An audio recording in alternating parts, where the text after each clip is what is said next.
คุณอาจคิดว่าผู้นำด้านเทคโนโลยีของโลกต้องมาจากสหรัฐหรือยุโรปแต่คุณรู้หรือไม่ว่าตอนนี้จีนกำลังขึ้นแซงในหลายด้านอย่างรวดเร็วจากแอปพลิเคชันที่คุณใช้อยู่ทุกวันอย่าง TikTok Temu ไปจนถึงปัญญาประดิษฐ์สุดล้ำอย่าง DeepSeek จีนไม่ได้แค่สร้างเทคโนโลยีแต่กำลังครองทั้งโลกดิจิทัลและมันไม่ได้หยุดแค่ในหน้าจอโทรศัพท์จีนกำลังเป็นผู้นำในรถยนต์ไฟฟ้าโดรนพลังงานสะอาดไปจนถึงคอมพิวเตอร์ควอนตัมที่เคยคิดว่าเป็นสนามเด็กเล่นของสหรัฐแต่ตอนนี้จีนกำลังไล่ตามอย่างรวดเร็วแล้วจีนทำได้อย่างไร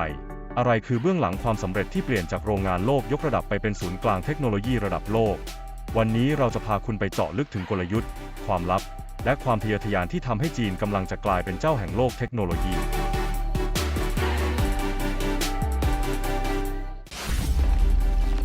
ไม่ใช่เรื่องบังเอิญที่แอปจีนอย่าง TikTok CapCut Shein และ Temu จะกลายเป็นส่วนหนึ่งของชีวิตประจำวันของผู้คนทั่วโลกเพราะนี่คือผลลัพธ์ของการวางแผนระยะยาวและการลงทุนด้านเทคโนโลยีอย่างมหาศาลจีนไม่ได้ครองแค่โลกออนไลน์แต่กำลังแทรกซึมในอุตสาหกรรมอื่นอย่างต่อเนื่องเช่นรถยนต์ไฟฟ้าที่ BYD กลายเป็นผู้ผลิตรายใหญ่ที่สุดในโลกแซงหน้าแบรนด์ดังจากสหรัฐและยุโรปด้วยยอดขายถล่มทลายในด้านพลังงานจีนผลิตแบตเตอรี่และแผงโซลาร์เซลล์มากถึง 80-95% ของห่วงโซ่อุปทานโลกและคาดว่าภายในปี 2028 จีนจะผลิตพลังงานหมุนเวียนได้มากถึง 60% ของโลกแม้แต่ในท้องฟ้าโดรนจาก DJI ของจีนครองส่วนแบ่งตลาดกว่า 70% และจีนยังเป็นเจ้าของ3ใน10บริษัทผู้ผลิตโดรนชั้นนำของโลกจีนไม่ใช่แค่ผู้ผลิตราคาถูกอีกต่อไปแต่กำลังกลายเป็นผู้นำในทุกมิติของเทคโนโลยีโลกและนี่แค่จุดเริ่มต้นเท่านั้นความสำเร็จของจีนในโลกเทคโนโลยีไม่ได้เกิดขึ้นเพราะโชคช่วยแต่มาจากแผนยุทธศาสตร์ระยะยาวที่ชื่อว่า Made in China 2025 ซึ่งเปิดตัวในช่วงปี 2015 โดยรัฐบาลจีนมีเป้าหมายชัดเจนที่จะเปลี่ยนจีนจากโรงงานโลกที่ผลิตสินค้าราคาถูกให้กลายเป็นศูนย์กลางเทคโนโลยีระดับโลกแผนนี้ครอบคลุม10อุตสาหกรรมเป้าหมายเช่นรถยนต์ไฟฟ้าพลังงานสะอาดเทคโนโลยี 5G และ AI โดยมีเป้าหมายย่อยกว่า 250 ข้อซึ่งรายงานจาก South China Morning Post ระบุว่าจีนบรรลุเป้าหมายไปแล้วกว่า 86% บางอุตสาหกรรมอย่างรถยนต์ไฟฟ้าและพลังงานหมุนเวียนที่ทำได้เกินกว่าเป้าที่ตั้งไว้ด้วยซ้ำเบื้องหลังความสำเร็จนี้คือการสนับสนุนอย่างหนักจากรัฐบาลจีนทั้งการลงทุนมูลค่ากว่า 1.5 ล้านดอลลาร์หรือประมาณ 52 ล้านบาทในการวิจัยและพัฒนารวมถึงการดึงดูดนักวิจัยต่างชาติให้มาร่วมพัฒนาเทคโนโลยีในจีน Made in China 2025 ไม่ได้เป็นแค่แผนพัฒนาอุตสาหกรรมแต่คือหมากสำคัญที่ทำให้จีนกลายเป็นคู่แข่งตัวจริงในเวทีเทคโนโลยีระดับโลกแม้จีนจะประสบความสำเร็จอย่างมากในด้านเทคโนโลยีแต่เส้นทางสู่การเป็นผู้นำก็เต็มไปด้วยอุปสรรคสำคัญหนึ่งในนั้นคือมาตรการการคว่ำบาตรจากสหรัฐและพันธมิตรที่มุ่งจำกัดการเข้าถึงเทคโนโลยีสำคัญเช่นไมโครชิปและอุปกรณ์ขั้นสูงตัวอย่างที่ชัดเจนคือหัวเว่ยซึ่งเคยเป็นผู้นำในอุปกรณ์ 5G และสมาร์ทโฟนแต่หลังจากถูกสหรัฐคว่ำบาตรในปี 2019 บริษัทสูญเสียส่วนแบ่งการตลาดและไม่สามารถเข้าถึงชิปเทคโนโลยีสูงได้อย่างไรก็ตามหัวเว่ยได้หันมาพัฒนาไมโครชิปของตนเองและเปิดตัวสมาร์ทโฟนที่ล้ำสมัยในปี 2023 ล่าสุด TikTok แอปพลิเคชันยอดนิยมจากจีนก็เผชิญกับความท้าทายเช่นกันสหรัฐได้สั่งแบน TikTok โดยอ้างถึงความกังวลด้านความมั่นคงแห่งชาติส่งผลให้แอปถูกลบออกจาก App Store และ Google Play ในสหรัฐตั้งแต่วันที่ 19 มกราคม 2025 อย่างไรก็ตาม TikTok ได้ตอบสนองด้วยการเปิดให้ผู้ใช้ดาวน์โหลดตรงจากเว็บไซต์ของตนเพื่อหลีกเลี่ยงข้อจำกัดดังกล่าวนอกจากนี้ DeepSeek บริษัท AI ของจีนที่พัฒนาแชทบอทอัจฉริยะแม้จะไม่สามารถเข้าถึงชิปประมวลผลรุ่นใหม่ได้แต่พวกเขากลับสร้างนวัตกรรมใหม่ๆด้วยเทคโนโลยีที่มีอยู่และสามารถแข่งขันกับยักษ์ใหญ่ในสหรัฐได้อย่างสูสีมาตรการคว่ำบาตรที่ควรจะเป็นอุปสรรคกลับกลายเป็นแรงผลักดันให้จีนเร่งสร้างความพึ่งพาตนเองทางเทคโนโลยีได้อย่างน่าทึ่งความก้าวหน้าของจีนในด้านเทคโนโลยีไม่เพียงดึงดูดความสนใจแต่ยังสร้างแรงสั่นสะเทือนให้กับโลกตะวันตกโดยเฉพาะสหรัฐที่มองว่าจีนกำลังท้าทายสถานะผู้นำด้านนวัตกรรมของตนสหรัฐตอบโต้ด้วยการทุ่มงบประมาณมหาศาลในการวิจัยและพัฒนาเช่นในปี 2023 รัฐบาลสหรัฐประกาศลงทุนกว่า 500,000 ล้านดอลลาร์หรือประมาณ 17.5 ล้านบาทเพื่อสร้างโครงสร้างพื้นฐานด้านปัญญาประดิษฐ์หรือ AI และเทคโนโลยีขั้นสูงในประเทศ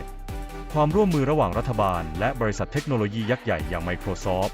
Google และ Amazon ได้เร่งผลักดันนวัตกรรมใหม่ๆอย่างรวดเร็วนอกจากนี้ประเทศพันธมิตรของสหรัฐเช่นเยอรมนีและญี่ปุ่นก็ได้เปิดตัวแผนพัฒนาเทคโนโลยีของตนเองเพื่อแข่งขันกับจีนในอุตสาหกรรมสำคัญอย่างชิปประมวลผลและพลังงานสะอาดแม้จะมีความพยายามมากมายแต่ความท้าทายยังคงอยู่จีนไม่ได้หยุดเพียงแค่การเป็นผู้ตาม แต่กำลังกลายเป็นผู้นำในหลายสาขาขณะที่โลกตะวันตกต้องปรับตัวอย่างรวดเร็วเพื่อรักษาความได้เปรียบในสงครามเทคโนโลยีที่ไม่มีวันสิ้นสุดเมื่อพูดถึงเทคโนโลยีแห่งอนาคตจีนไม่ได้หยุดเพียงแค่รถยนต์ไฟฟ้าแอปพลิเคชันหรือโดรนแต่กำลังมุ่งสู่ขอบเขตใหม่อย่างปัญญาประดิษฐ์และคอมพิวเตอร์ควอนตัมซึ่งจะเป็นตัวกำหนดทิศทางของโลกในอีกไม่กี่ปีนี้ส่วนในด้าน AI จีนได้แซงหน้าหลายประเทศด้วยการเป็นผู้นำในการจดสิทธิบัตรปัญญาประดิษฐ์มากที่สุดในโลกบริษัทจีนอย่าง DeepSeek พิสูจน์ให้เห็นว่าแม้จะเผชิญข้อจำกัดในการเข้าถึงชิปประมวลผลขั้นสูงเช่นชิป AI ของ NVIDIA จากสหรัฐที่ถูกจำกัดการส่งออก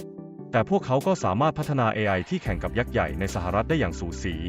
DeepSeek แก้ปัญหาด้วยการใช้ชิปประมวลผลรุ่นเก่าร่วมกับการปรับปรุงอัลกอริทึมให้มีประสิทธิภาพสูงสุดซึ่งแสดงให้เห็นถึงศักยภาพของจีนในการพัฒนานวัตกรรมแม้จะไม่ได้พึ่งพาเทคโนโลยีขั้นสูงจากต่างประเทศก็ตามส่วนในโลกของคอมพิวเตอร์ควอนตัมจีนกำลังก้าวหน้าอย่างรวดเร็วโดยมีผลงานวิจัยทางวิทยาศาสตร์ที่ตีพิมพ์มากที่สุดในโลกและยังมีรายงานว่าจีนนำหน้าสหรัฐในบางด้านของการพัฒนาเทคโนโลยีควอนตัมซึ่งอาจสร้างความเปลี่ยนแปลงครั้งใหญ่ให้กับอุตสาหกรรมการคำนวณและการสื่อสารในอนาคตจีนไม่ได้เพียงแค่สร้างเทคโนโลยีแต่กำลังกำหนดอนาคตของโลกใบนี้ด้วยความทะเยอทะยานที่ไร้ขีดจำกัดอีกหนึ่งปัจจัยที่ทำให้จีนประสบความสำเร็จคือบทบาทของรัฐบาลในการสนับสนุนการพัฒนาเทคโนโลยีรัฐบาลจีนไม่ได้เป็นเพียงผู้กำหนดนโยบายแต่ยังลงทุนโดยตรงในการวิจัยและพัฒนารวมถึงให้การสนับสนุนทางการเงินแก่บริษัทเทคโนโลยีภายในประเทศจีนทุ่มงบประมาณมหาศาลในการวิจัยและพัฒนาโดยในปี 2023 จีนใช้งบประมาณกว่า 440,000 ล้านดอลลาร์หรือประมาณ 15.4 ล้านล้านบาทในการลงทุนด้าน R&D ซึ่งคิดเป็นประมาณ 2.4% ของ GDP นอกจากนี้รัฐบาลยังจัดตั้งเขตนวัตกรรมพิเศษและโครงการสนับสนุนสตาร์ทอัพเพื่อส่งเสริมการเติบโตของบริษัทเทคโนโลยีรุ่นใหม่แม้จะมีการวิจารณ์เกี่ยวกับการควบคุมของรัฐที่เข้มงวดแต่ไม่สามารถปฏิเสธได้ว่ารูปแบบรัฐหนุนเอกชนของจีนนั้นมีบทบาทสำคัญในการผลักดันประเทศให้ก้าวขึ้นมาเป็นผู้นำด้านเทคโนโลยีระดับโลกในโลกที่เทคโนโลยีเปลี่ยนแปลงอย่างรวดเร็วผู้นำที่แท้จริงไม่ใช่แค่คนที่สร้างนวัตกรรมแต่คือคนที่รู้จักปรับตัวและในเกมนี้จีนได้แสดงให้เห็นแล้วว่าพวกเขาไม่ใช่แค่ผู้เล่นแต่กำลังเป็นผู้กำหนดเกมจากแอปพลิเคชันที่ครองใจผู้คนทั่วโลกอย่าง TikTok และ Temu ไปจนถึงความก้าวหน้าในอุตสาหกรรมรถยนต์ไฟฟ้าพลังงานสะอาดและโดรนจีนได้พิสูจน์ให้เห็นว่าพวกเขาไม่ได้แค่ตามหลังแต่กำลังขึ้นนำในหลายด้านของโลกเทคโนโลยีแต่ความทะเยอทะยานของจีนไม่ได้หยุดอยู่แค่นั้นพวกเขากำลังมุ่งหน้าสู่เทคโนโลยีแห่งอนาคตอย่าง AI และคอมพิวเตอร์ควอนตัมพร้อมทั้งได้รับการสนับสนุนอย่างเข้มข้นจากรัฐบาลจีนที่ลงทุนมหาศาลในการวิจัยและพัฒนารวมถึงสร้างระบบนิเวศทางเทคโนโลยีที่ช่วยผลักดันนวัตกรรมใหม่ๆอย่างต่อเนื่องในขณะเดียวกันสหรัฐและพันธมิตรยังคงต่อสู้เพื่อรักษาความได้เปรียบของตนเองการแข่งขันครั้งนี้จึงไม่ใช่แค่สงครามทางเศรษฐกิจแต่เป็นสงครามแห่งนวัตกรรมที่จะกำหนดว่าใครจะเป็นผู้นำในโลกยุคถัดไปแล้วคุณคิดอย่างไรจีนจะสามารถก้าวขึ้นเป็นผู้นำเทคโนโลยีระดับโลกได้อย่างถาวรหรือโลกตะวันตกจะกลับมาทวงบัลลังก์ได้สำเร็จคอมเมนต์บอกเราหน่อยขอบคุณที่รับชมพบกันใหม่ในคลิปหน้าสวัสดีครับ